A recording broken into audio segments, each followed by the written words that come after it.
Welcome everyone to this fully charged ProMod edition.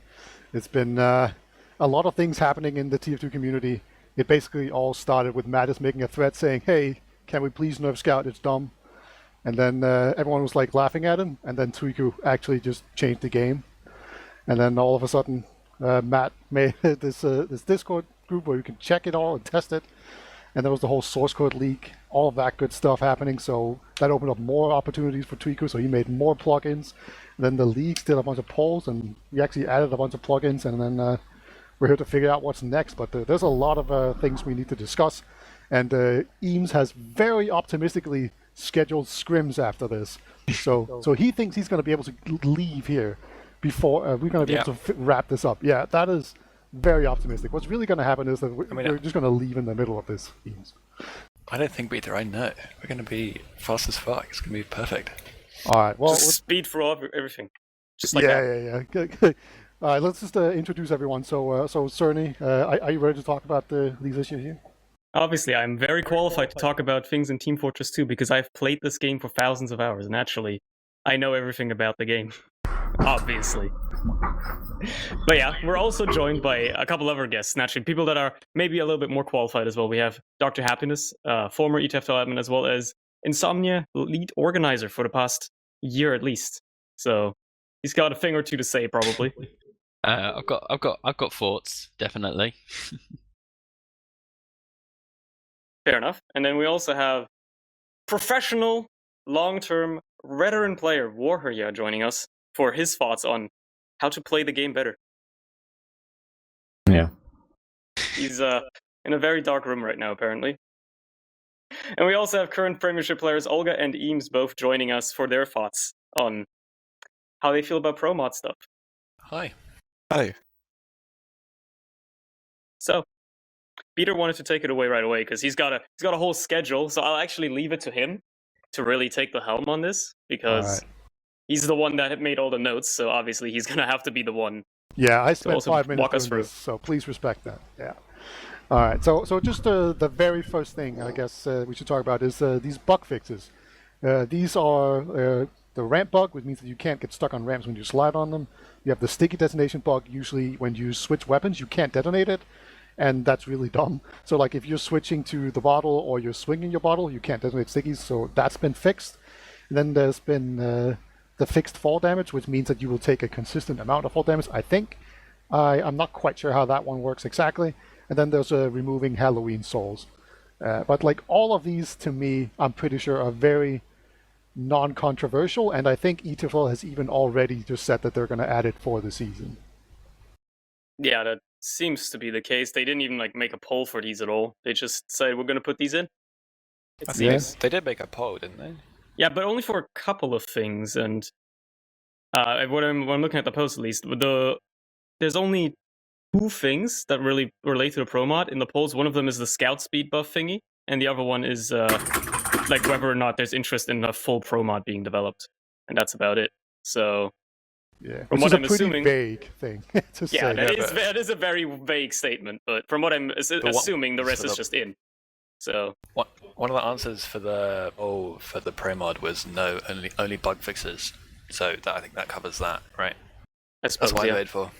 Yeah, but I mean, unless there's anyone here that have any grand statements about this, I think we're just going to move on to the next point, which is the minor gameplay changes. So these are not quite bug changes. So there's like the medic arrows. I think it was called medic ghost arrows in the ETFL post, which is where if you're really close to someone, the arrow will sometimes maybe not go through them or get stuck in. I'm not quite sure.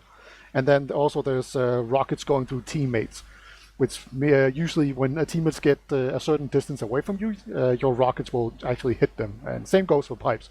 Sometimes you'll actually just lob pipes right back into your own face. So that could be removed with these. So these are actual game changes. So I don't know, have any of you guys actually played and had some real experience playing with these? Well, I think these are great. Like, this improves it doesn't change the gameplay, but it just improves our quality of life playing. Because I think that we all had this moment where we just bob in a choke or something, and then the rockets just go through on your teammate, exploding on him. So, yeah, these are quality of life improvement, and I think these are great. Yeah, I agree with that. I think these changes, the medic arrow and the touch, it's quality of life. It's not. There are circumstances where perhaps make the argument that there's a downside to it, but on the whole, this only really improves the experience. So I think that these changes, regardless, I think they should be put in. Yeah, Roy, I heard you had like maybe some quibbles maybe with the rockets thing because it is a bit of a change, right? I think like my quibble was a very, very minor specific scenario that I was talking hypothetically. But for the name of content, I will do it here. Bear in mind, this is not my scenario, and I don't necessarily disagree with it. But with projectiles going through teammates, a counter to it could be that having a soldier bomb, for example, your medic, and you are dodging him and his rockets, and then a rocket comes through that soldier that was fired by his teammate and then obviously hits you. It's something that you can't dodge and can still get hit by.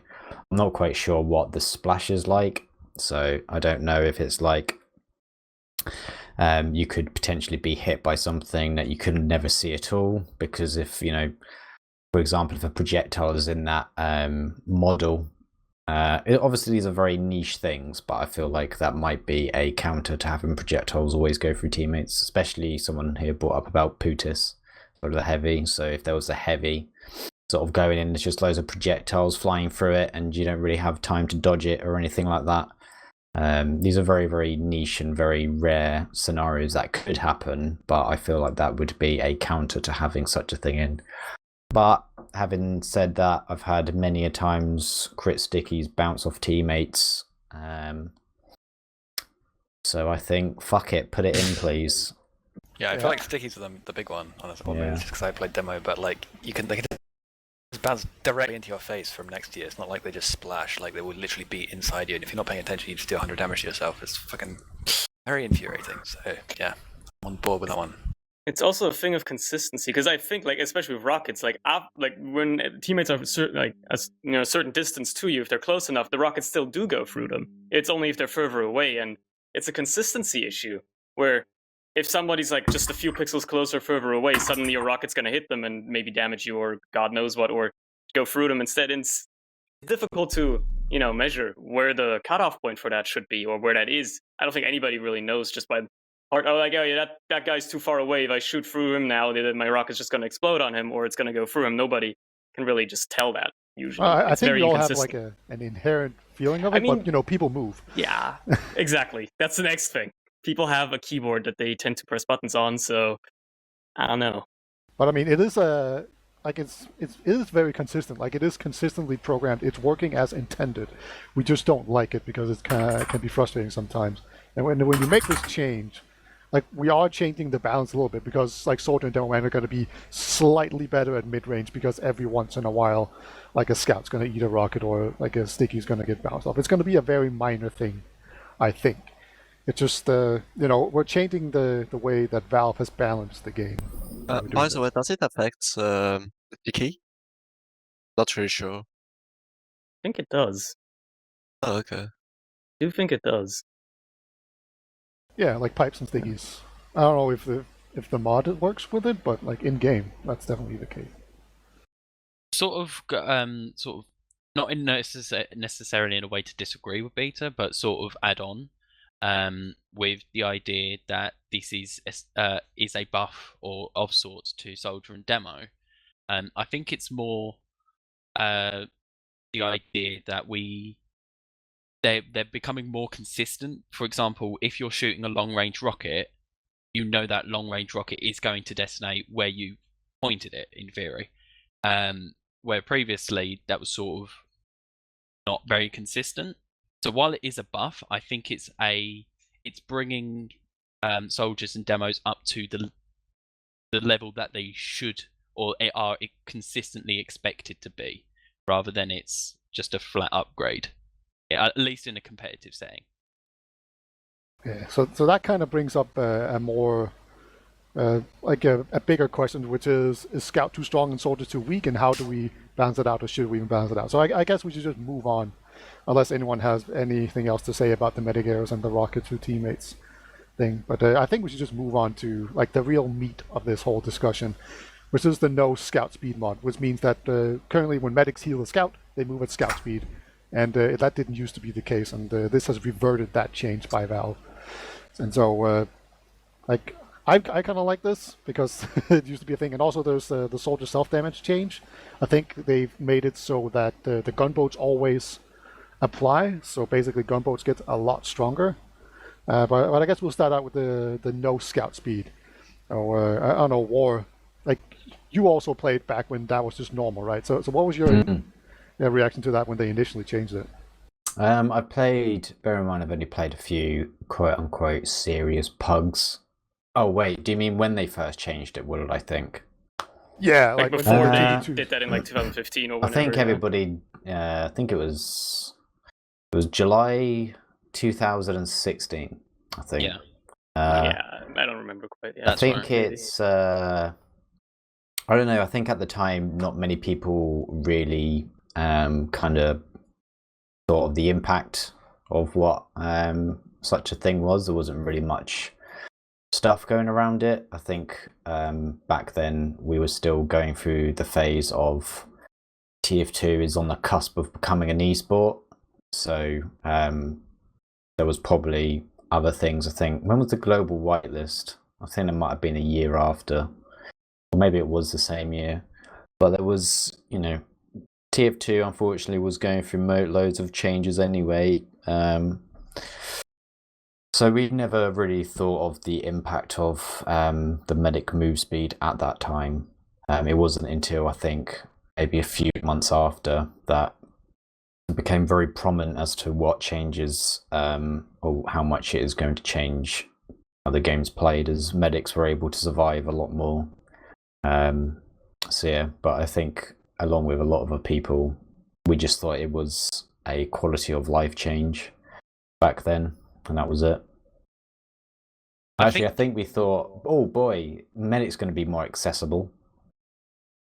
And that was literally it. Yeah, I think the change happened on the exact update with the Meet Your Match update. So there was obviously all of the competitive matchmaking stuff, and there was a huge amount of changes. So any attention that was given to the medic change, it was perhaps considered, and perhaps benefits and drawbacks were sort of considered. But I think there was the overwhelming issue of Valve competitive and the state it was released in and things like that everyone sort of focused on. And so when that discussion sort of died down, we began to make note of, hang on, this is just buff Scout, and this is really in one way or another not ideal. I remember now. Whitelist was a few months after this change, so when this came out, there was a lot of oh yummy. You know, Valve have given us what we wanted, which is a competitive format for regular people to get their teeth into. We're all very excited until we all tried it, and then we ended up going onto servers that were based in fucking Korea for like the first few weeks or whatever, and it took ages to find a game, or you got stumped by Jackie Legs and his little try-hard squad as they wanted to get up the leaderboards. But then the global whitelist was heavily already in motion. I think before that, because there were lots of meetings. So I think, to be honest, this move speed kind of did slip underneath the radar because of the global whitelist being sort of thought of and tested as well, and LAN as well, because obviously in literally a month and a half afterwards there was going to be an iSeries. So I think that was kind of like it completely slipped most people's mind, because I remember there wasn't really that much going on about it, a whole lot. Nobody really sort of paid much attention to it. There was just bigger things to deal with. All right, so now that we have the history content with it, what's your opinion on it and how it affects the game, the Scout speed buff thingy? I think there's pros and cons. I think we should just change it back. But I'll Why? probably because we've done worse shit in TF2 to mess up seasons. We've played with a global whitelist that was absolutely horrifying. Even before that, we played with even worse unlocks, where it got to the point where Prem teams had a gentleman's rule that they wouldn't use these unlocks because they were just so busted. I feel like we should really just test it and just put it in the season. Just do it. And then if it sucks, we change it. We just, all we're going to lose is one season. Boo-hoo. We've lost many seasons to awful unlocks with vaccinators and stuff like that. So this will just get a season that we can just go, all right, we've all given it a full try. Because I think the other thing is that most people are trying it in double mixes, which are meant to be kind of try hard, but they're about 50-50 right now, maybe 40-60, so 40% of them there actually are try hard, the rest of them are a bit hit and miss. The only way that we can fully test this change is if we get everybody to fully test it for a season, and we'll just see how it goes. If it sucks, I think that's the other thing. I think a lot of criticism comes to this is that this isn't going to be a permanent change. We're not dumb.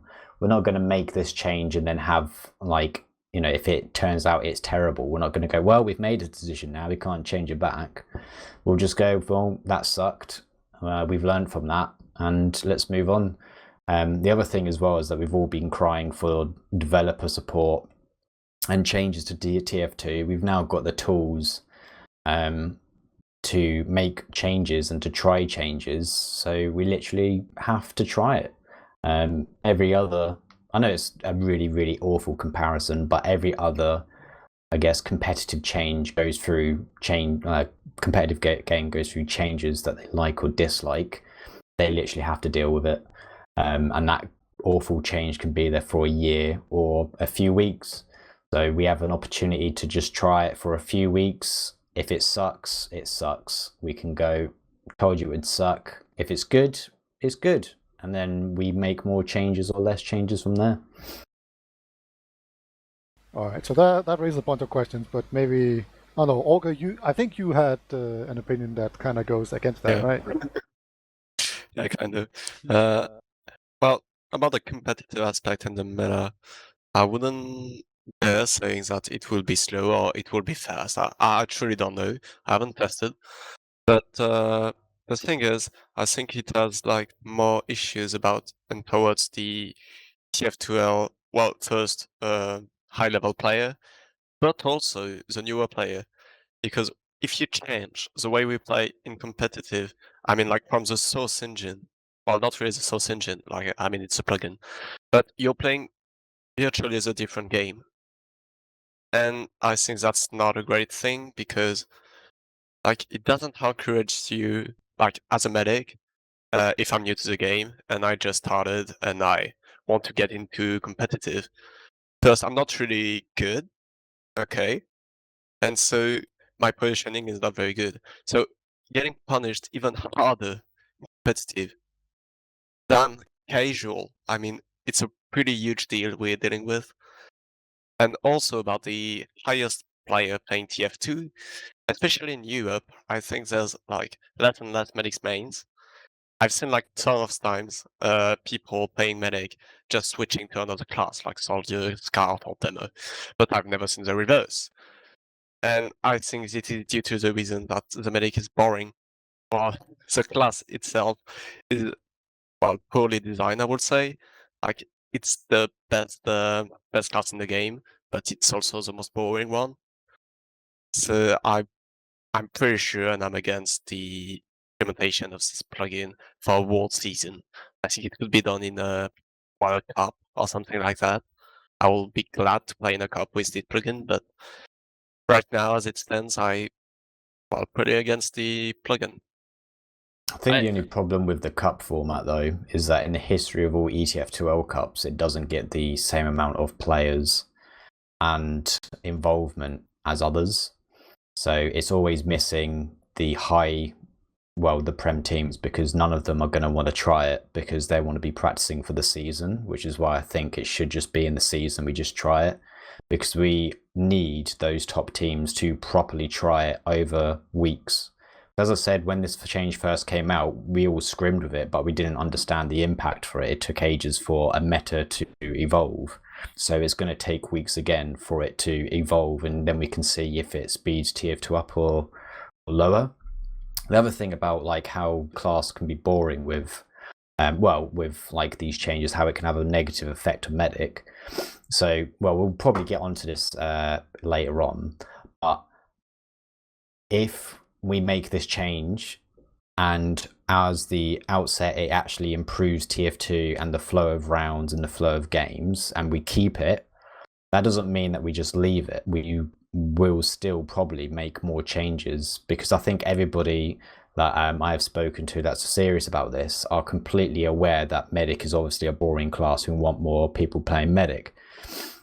So that means that we will then sort of try and make extra changes to make competitive, the medic in the competitive format a lot better. That obviously does bring up the point about how medics from casual will struggle to get in comp TF2. But if I'm honest, that's always been the case anyway, with or without the medic move speed changes. Down the line, if we still think that, I mean, Twicky's working on different guns or different medic, primaries. So needle guns being able to heal, needle guns being able to have like a burst fire shotgun kind of thing. So there's lots of other things that we can then do. So we will end up, we could potentially, if people enjoy these changes or think these changes are good, end up with a ProMod. I don't think that's necessarily a bad thing, because, as I've said in TFTV threads, the competitive community is like 1%, maybe less than 1% of the entire TF2 player base. Anybody that's going to play it is coming now. Like, we shouldn't balance our game over new people, because we've done that before with the global whitelist. That's done nothing. It did absolutely nothing to bring people into the game. I mean, I think there was peaks in ETF12 maybe afterwards, but now it's just sort of plummeting again. I feel like we need to focus more on what makes the game enjoyable for the people currently playing, not for people that are never going to join. To put it into perspective, there are more people that play versus, I've said it in many threads because I just find it hilarious, more people play versus Saxton Hale than they do competitive TF2. That's actually true, yeah. It's ridiculous. Like, that really should put into like an example as to how tiny we are. And it's like, it's not even a joke. We are literally, more people know about the versus Saxton Hale game mode than they do about competitive TF2. And I think it's more important to make it more enjoyable for the people that are still playing. We have the tools to actually, we'll get onto the other change, and I'll briefly hit on it now. The rocket jump change, the gunboats change, I don't think that will be in, but we'll obviously discuss that further. And I want to talk because I know Eames, you played a lot. I want to talk about like the actual testing portion of this whole area, because we all agree that it should be tested and played with. So you played a lot of double mixes, and I think you also done some scrims, right? No, I haven't done any scrims. Oh, okay. Actually, no, I guess I have, playing Scout against a mix, but no, that doesn't really count. I mean, just to row back a long way, all the way through that whole long discussion we just had, or other single piece of information we just got. So, I'm all for testing it, right? But I think, and was said that, basically, that you don't get a good amount of information from cups in the pre-season because not very many people play them.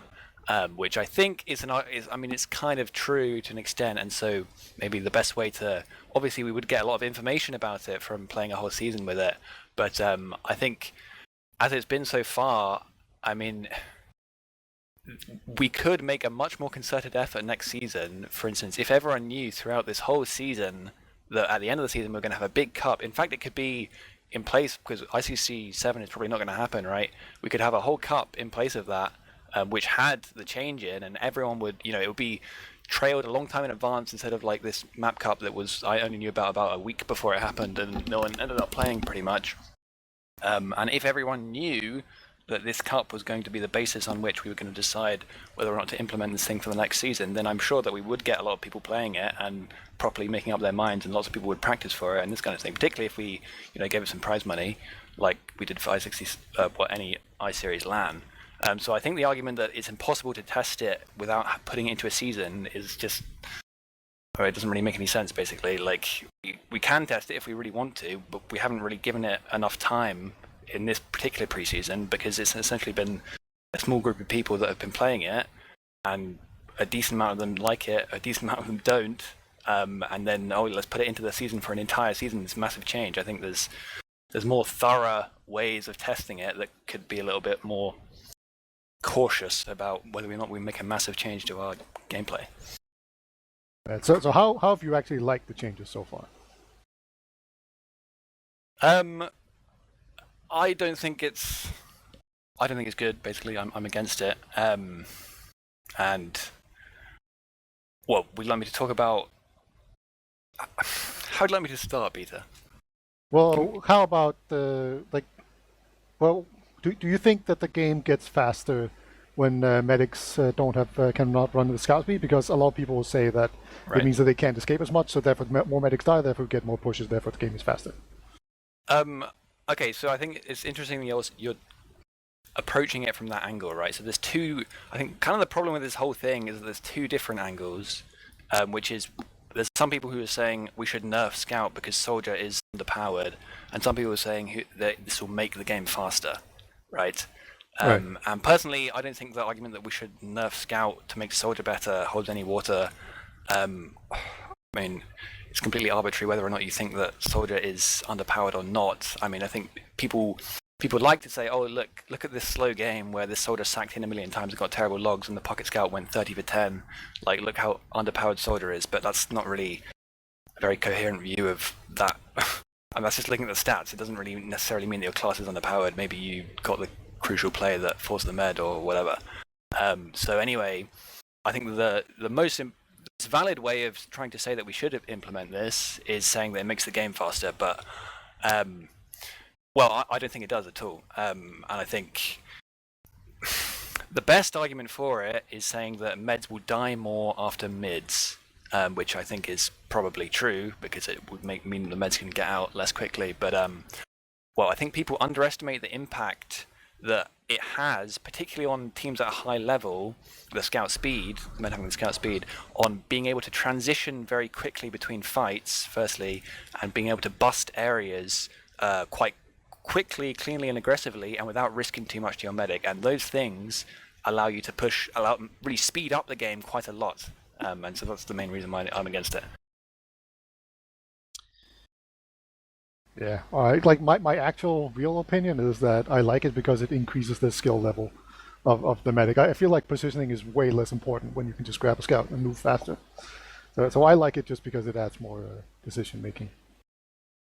But yeah. Well, I think it has more position making that you have to practice as medic, but you're missing like all the aggressive play that you can make as medic with the scout speed.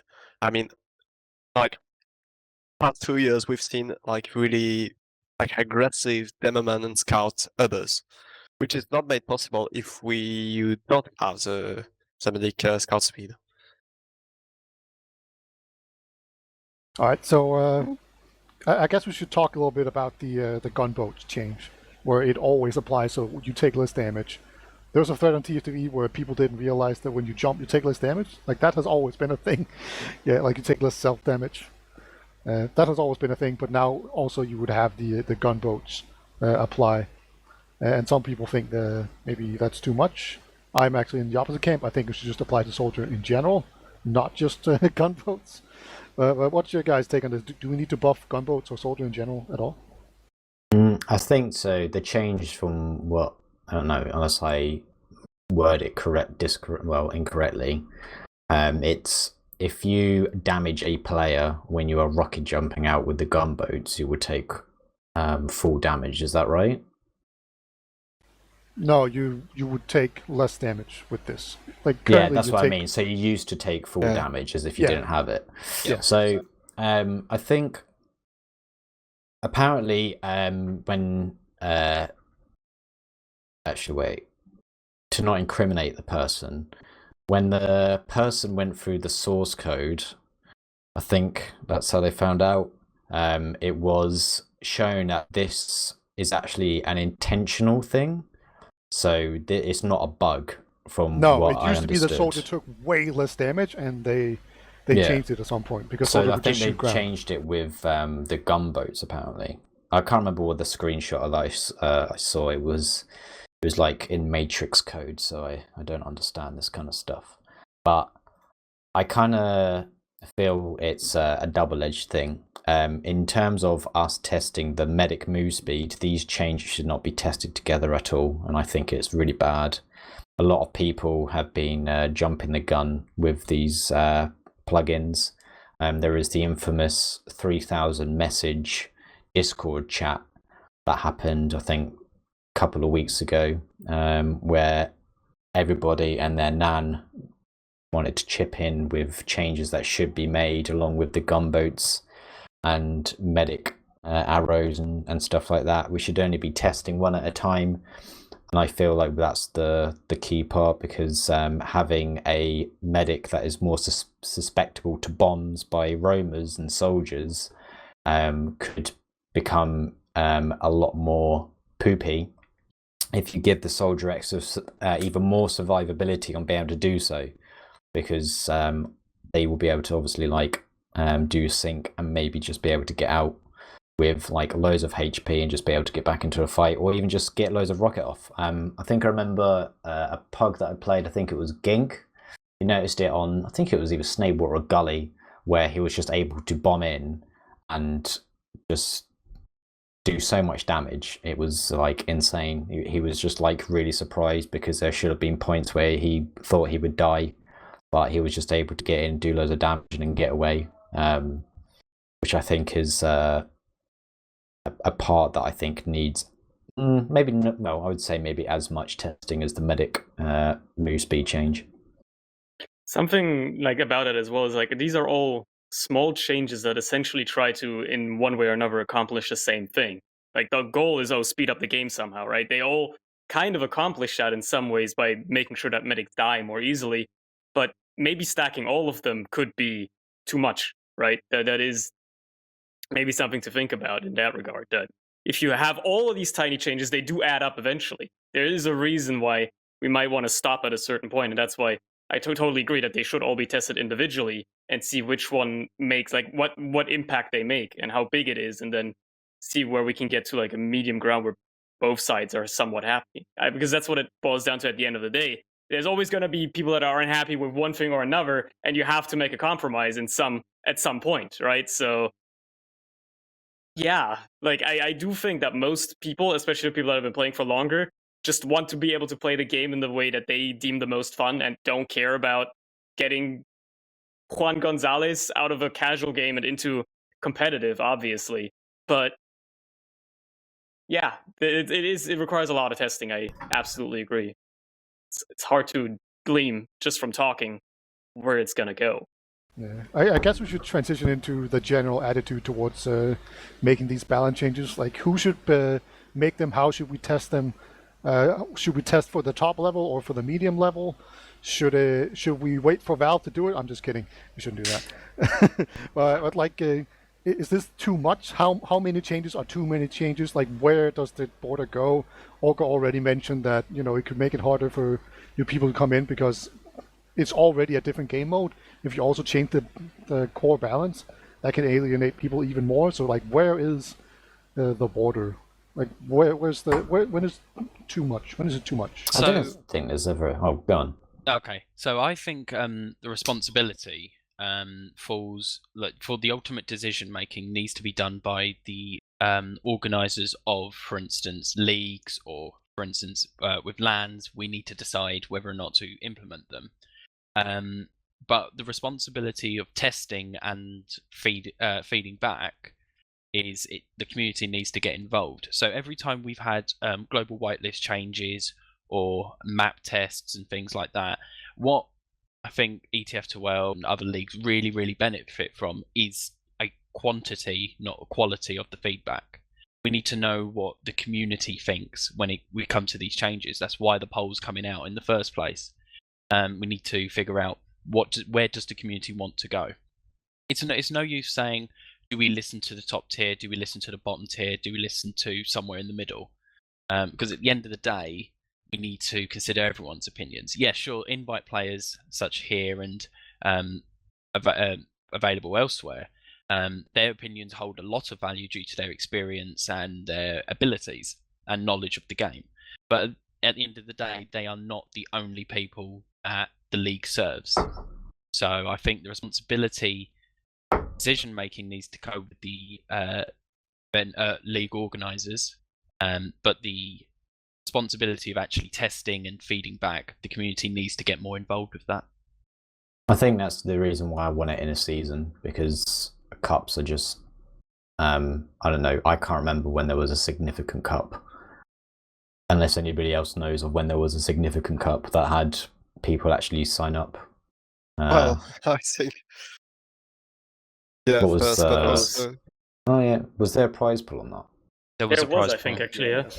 Yeah. So the other problem that I have was obviously something that Eames said, is if we have prize pool for this testing, like, we shouldn't need that prize pool. My thought of it is,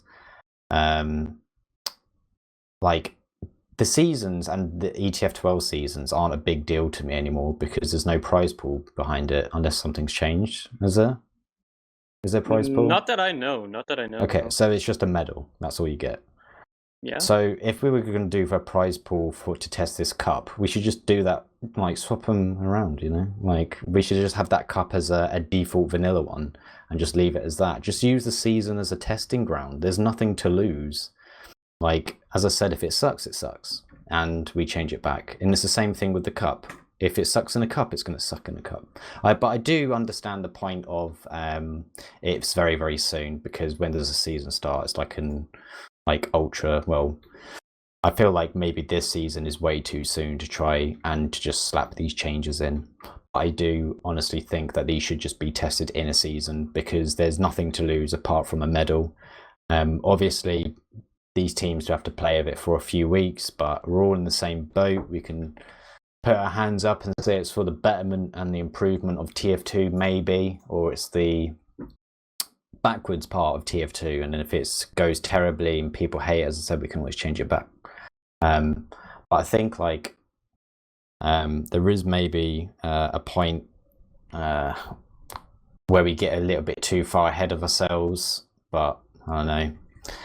I just think these changes have to be tried, as Dr. Happiness said, properly, and it's always going to come down to the community, and I feel like that's the biggest fault of our community. We've had many opportunities as TF2 as a whole to improve, and to, you know, we've been given tools to grow the competitive scene, and we've messed it, face it. Which I will remind ourselves when we talk about how the community must come together and we have to do it ourselves. We literally had a perfect and a fantastic opportunity with Face It, who were putting money and stuff to get our community onto that platform, and people were like, oh, Discord, I don't want to use it, and we all just went back to PugJam. So that's why I'm not 100% on cups being the method of testing, but I definitely do think that this is maybe too soon to put it in this season, because it's just not enough time for teams to scrim with it, and it's obviously going to harm a lot of stuff as well. Yeah, I do. I don't mind that ETF12 didn't add it yet. My kind of whole stance is that I do care about. I do think new players are going to come in. It's going to be slow. It's going to be the same rate that it's been forever, right? But like, new players will come in, and I want them to not have to, like, download another client. I don't want them to, like, be different. I just want them to be able to join a competitive server and play competitive immediately. And that means that every weapon should work roughly the same way. I don't mind that there's slight differences, like if gunboats are slightly more strong or whatever. I don't think that's what's gonna like scare them off of competitive, because competitive already is so different from the pub game that it doesn't matter that there's a bunch of differences there. I just want to get that stance out. Like as soon as the game becomes unrecognizable and there are new skill sets that you need to learn, like compared to the game mechanics, I think that's going too far. That's where we should stop trying to make changes. So perhaps the needle guns heal. I think that's actually too far. I think the other problem with... You go on. Can I just come back to Board's point about, well, the ETF2L season essentially should be used for testing because it has no prize money? I mean, I know, I feel like that's underestimating how much people still care about ETF2L, even though, probably there's going to be no prize money, but it's basically 2 months of your time committed to play 7 weeks of officials, 3 weeks of playoffs. I think, as evidenced by how many teams are still signing up for this season, it's still going to be a pretty competitive one. I don't think we can just simply dismiss ETF2L as not particularly significant and then say, oh yeah, let's just test things out in it. I mean, if ETF2L isn't very significant at all and no one cares about it, then why does anyone care about any of this? This is our prime league. This is the forefront of European TF2 or TF2 in general, pretty much. So if our end goal isn't to have a league which everyone cares about, then, or we're not assuming that anyone cares about it in the first place, then we're kind of shooting ourselves in the foot from the outset. So, yeah. I don't think it's the case that people don't care. I'm saying that there isn't... It's not like we're going to be at a massive loss. This change may not be as significant as people think. I mean, some people in the pub say that they didn't really notice it. Obviously, they were probably not medics. So that's probably why. But I feel like it's not a massive change, in terms of it. But it could still maybe sort of spawn a meta a few months down the line, or maybe even 6 months. But I still think it's just worth trying in ETF2L because, as I said, I just feel like that is going to be the only pure high-level testing that we need. It's going to be, I know it's weeks, but as I said, we have done worse in the ETF2L season. We have played without the medic move speed before in the ETF2L seasons. We have played with some of the most horrendous unlocks in the ETF2L seasons that I mentioned before as well.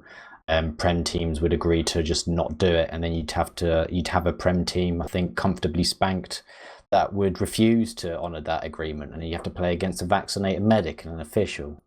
So we have done, and we have sort of skewed the integrity of ETF2L previously. I'm not saying that it's something that we don't care about or we shouldn't care about, but I feel like we should use it in a positive way of just sort of going, we'll try it. It might suck, but this could be for the benefit of TF2, could not be.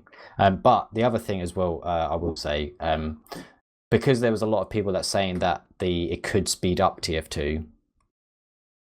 I think I played a pug, and I know it's not a pug, but I actually kind of started seeing that it might actually be a detriment. So I'm not actually for this change overall. I'm not sort of saying, yeah, it should be in. I'm 100% for it. I'm just saying I'm 100% for testing it.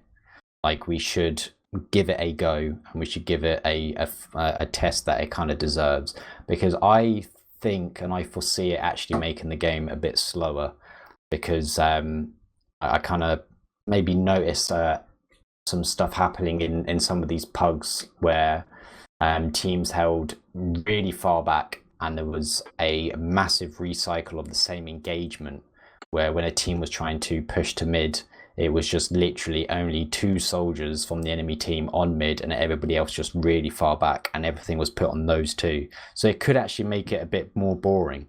It could actually make it slower, but we won't know until we actually properly testing it. And I just don't think a cup is going to be enough.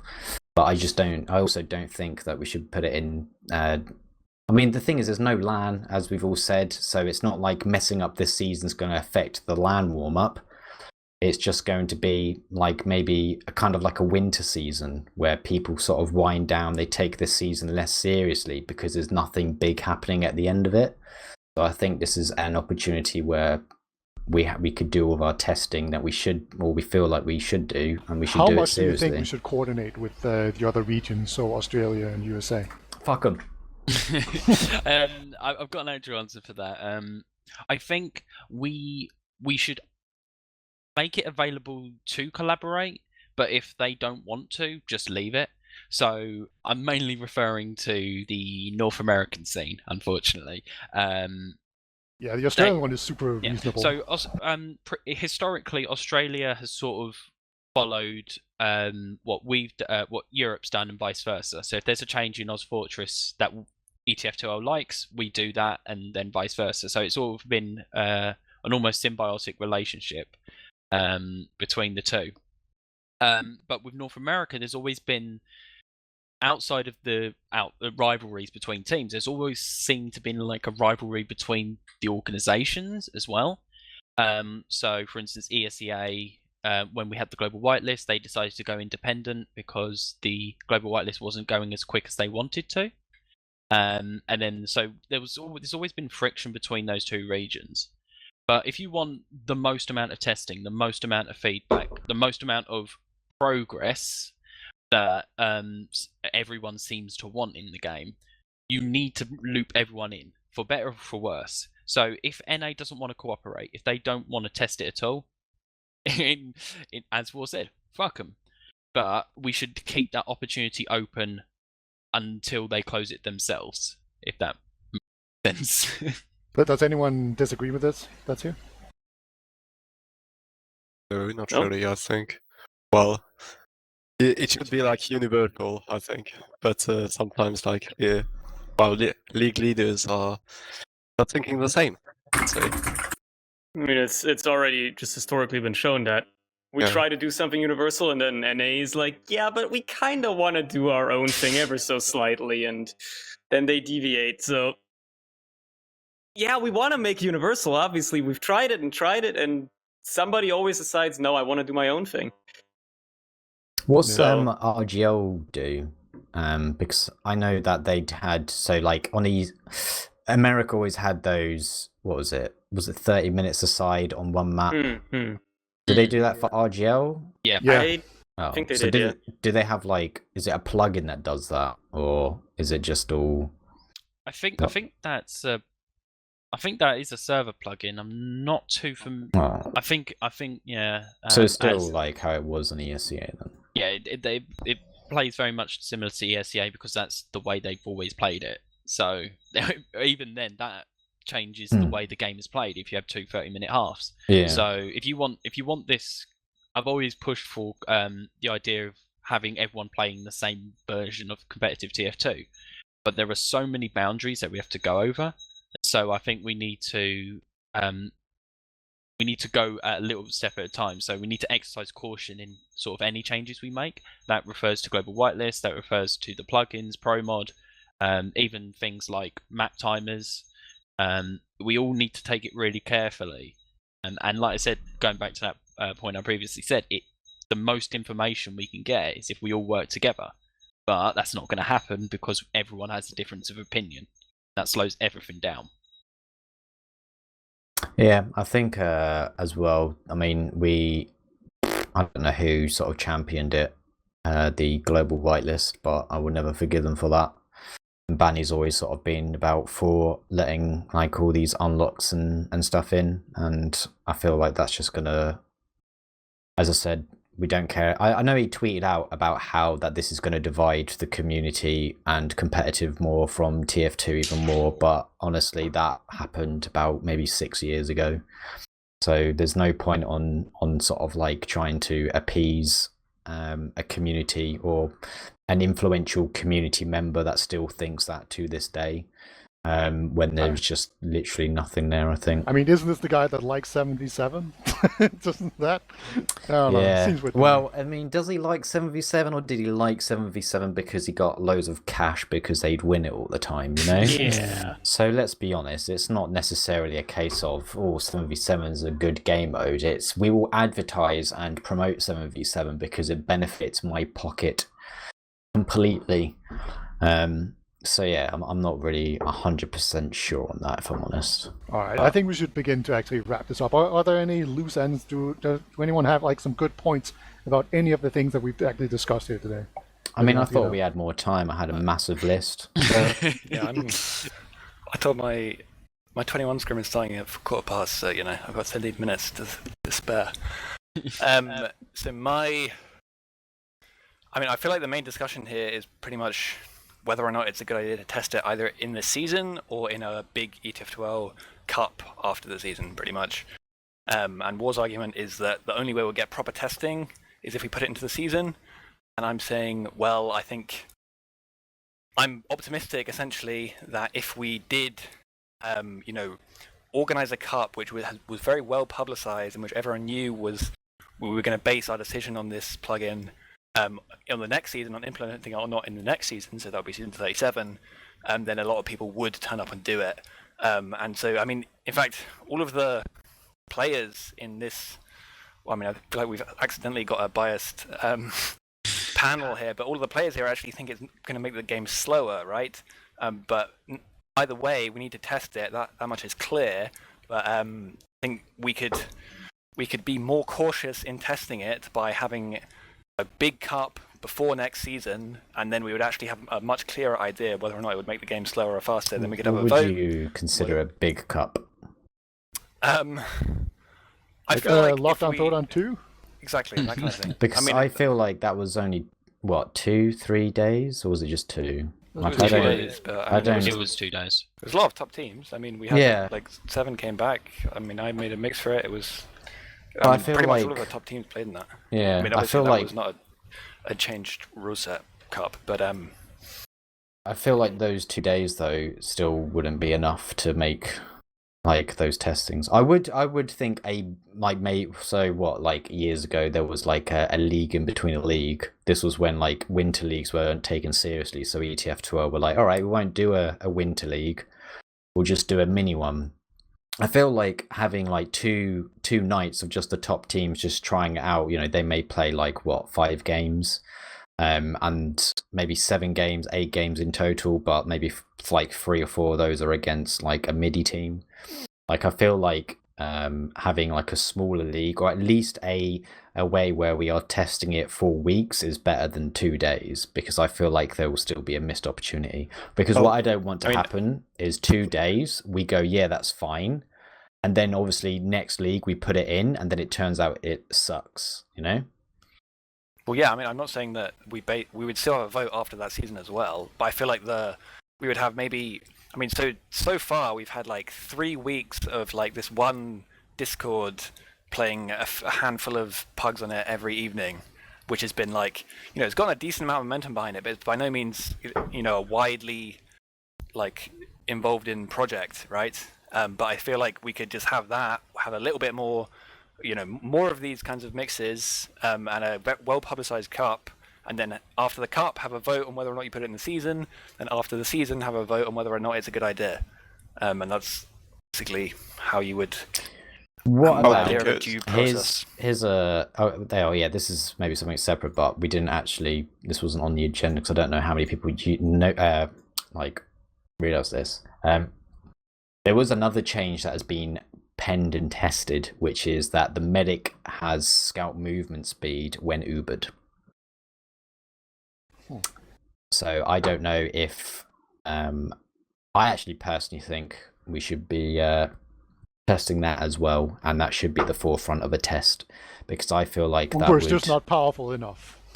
Yeah, it's just so then you kind of meet somewhat in between the middle, not completely in between the middle, but it's still sort of a way where you can take aggressive Ubers, but it just means, as I said, I can't really, anything that I would say is just going to be hypothetical, because we don't sort of have the amount of testing that we have, but it would still have an option for aggressive Ubers, but also for medics to get out and not be punished for taking aggressive fights as well. Sure. Olga, you had something to say, right? Yeah. Well, it's basically putting it in a season like that. Well, you're basically forcing thousands of players to test it for 3 months, which I think is not a good thing. Obviously there's the poll vote you're doing on ETF2L, but the thing is, even if it's 60% for yes, you're still obliging 40% of these people just testing this this very plugin for 3 months. So I think like it's pretty harsh. I mean, for these players. So yeah, that was my like only thought. All right. I think we should treat it like adding maps, because the only way we actually get, we test it with a cup or whatever, like we get to test it out in different pod groups, and then they just add it to the season, and we're stuck with it for a season. Like, I guess the kinda difference on there board. though is that like that map's only from like maybe 2 weeks. I mean, mean, if I had to play Obscure for 8 weeks, I think I'd go mental. Yeah, but at least we've had a map cup this season. I mean, Yeah. like we haven't had this cup, so in fact, like this discussion about maybe it should only be while Ubered, this kind of thing, or whatever. Like, there's so many changes that you could think about. Maybe we should have the gunboats change. Maybe we shouldn't. But like, by this logic that we should just test it so we can just get as much testing as possible, we could add any change into the season and then say, oh, just test it. Maybe it's good. Maybe it's bad. It's only an ETF 12 season. It doesn't matter. I mean, you got to think about whether the change is good in the first place. We're reverting a change that was already like in the game, Like all we're doing is going back to something that we had before. We're not sort of like doing a massive one. Obviously, the medic using it whilst Ubered is a completely different one, and I definitely don't think we should be using seasons to test that. But I think using a season to test something that we've already been playing with and we had already played with previously. And arguably TF2 was more alive. I'm not saying there's a correlation between those two things, by the way. But that's just my thoughts. But yeah. I mean, it might be interesting as well to like compile data, because we do have a lot of games post change and pre medic speed buffs. So maybe if somebody actually took the effort and compiled the data and like really analyzed how quick were games back before 2016 and how fast are they now in comparison, if you really wanted to compare I went back through all the E2F12 finals from pre to post medic changes. So I went through like all of the ones before the change and then after the change and looked at all the results. Right. Do you guys want to know? Because it's going to blow your minds. Did Epsilon This win a might bunch? actually massively change how you guys. There was no difference really. It was. I imagine. Yeah, so it's just a matter of what you like. I think like the other problem though, which is also why I think testing is needed in ETF2L, but there's obviously options to change it, is that we don't seem to be able to get these tests in PugChamp, which obviously some people will probably be for and some people will be against. That means that we could maybe sort of like organize, and if it was easier on PugChamp, we could sort of go, all right, from Friday to Sunday, it's going to have the medic move speed removal, and then for the rest of the week it'll just be how we are normally. So I think that's also why the testing and everything's kind of being put forcibly, because at the moment we do only have pugs and teams that are willing to sacrifice scrim time and scrim practice for this change, which is like only once a week. But yeah, there's just I guess a lot of factors which make people want to jump the gun and sort of just go throw it in there, like me, and obviously why people are sort of more resistant to it, because and I do agree partially that putting it in for next seasons just will be very, very, very too soon, and quite unfair, because it is obviously such a significant one. I really agree with this point about pugs. I think if you could just have it like half the time in pugs you have it, half the time you don't, and just find some way to compare the two games, that would be brilliant. Or even if it's just like a satisfaction survey, and it wouldn't be the only bit of data we would use, but this would definitely be a helpful way of doing it. It's like this reminds me of when somebody did testing for CS:GO servers. They ran like 64 tick and 128 tick servers, and they didn't tell people what tick rates the servers were running at, and then just like let them rate afterwards how they felt about the games, and most people couldn't even tell a difference. So maybe even doing blind testing. No, I think people extent, would notice the that won't difference. work. Yeah, I mean, in this case, they would wouldn't notice, but like with certain changes, maybe you could do blind testing and people maybe, like just not tell them what they're going to get into and then let them figure it out. I think in the perfect world, we would all be playing on Face It on a format that we had more control over, and we could try these changes. Actually, haven't said that Banny ruled that, so probably not. All right, what? I think we did it, Eames. I think we managed to wrap it all up before you had an actual scrim. So I think we should all pat ourselves on the back, and before war goes off on another like 20-minute rant, I think we should end this. So gentlemen, it's been an honor. Absolutely. So thank you guys so much, Dr. Happiness, Eames, Olga, Cerny, War, Arch Rhythm doing all the production. Thank you guys so much. I hope everyone felt like they got their points across and got to hear a bunch of other compelling arguments, either for or against their own as well. I think we all want TF2 to be better, and that's gonna. This is what we are doing this for. So yeah, let's say goodbye, everyone. Goodbye. Thank you very Bye. much. See you later. Bye.